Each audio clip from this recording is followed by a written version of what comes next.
पाका वाला पड़ेवा से छौड़ी गे पप्पा देखैला को पातारा। जमुई वाला पड़ेवा से छौड़ी गे भैया देखैला को पातारा। तो कैसन मिललोगे छौड़ी बोले तोहर भातारा। तो कैसन मिललोगे छौड़ी बोले तोहर भातारा। पाका वाला पड़ेवा से छौड़ी गे पप्पा देखैला को पातारा।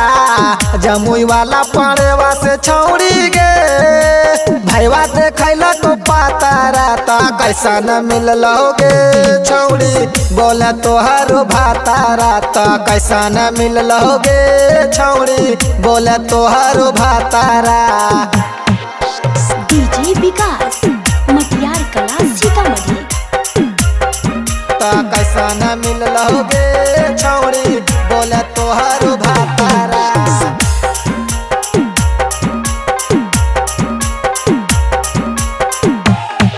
आगे नैहर में हाली छौड़ी हमारे तो माल गे जई भी ससुरवा करी देबो हम बाबा लगे बाबा लगे बाबा लगे। आगे नैहर में हाली छौड़ी हमारे तो माल गे जई भी ससुरवा करी देबो हम बाबा लगे।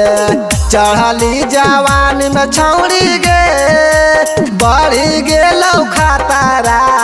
चढ़ली जवानी में छौड़ी गे बढ़ी गेलौ खातारा। तो कैसन मिललोगे छौड़ी बोले तोहर भातारा। तो कैसन मिललोगे छौड़ी बोले तोहर भातारा। डीजे विकास मटियार कला सीतामढ़ी। तो कैसन मिललोगे छौड़ी बोले तोहर भातारा।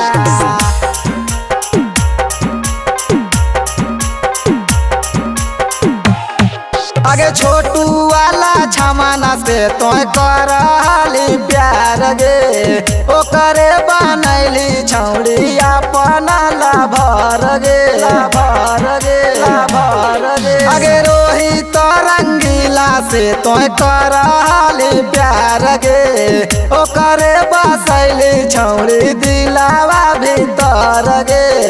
एह से नहीं बनल छौड़ी गे बापा के तोरो जातारा।